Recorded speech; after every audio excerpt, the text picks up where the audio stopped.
من المتوقع أن يشارك الأرجنتيني رامون دياز المدير الفني للهلال بتشكيل أساسي أمام الرائد على النحو التالي: حراسة المرمى عبد الله المعيوف، خط الدفاع ناصر الدوسري، علي البليهي، جانغ يون سو، سعود عبد الحميد. في خط الوسط محمد كانو، جوستافو كويلار وأندري كاريلو. في خط الهجوم سالم الدوسري، لوسيانو فييتو، وميشيل ديلغادو.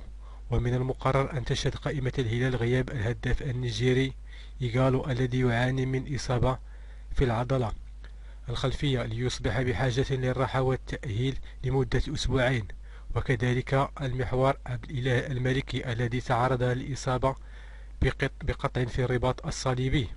يذكر أن الهلال والرائد التقى في 28 مباراة بمسابقة الدوري السعودي للمحترفين منذ انطلاق نظام الاحتراف في موسم 2008 و2009.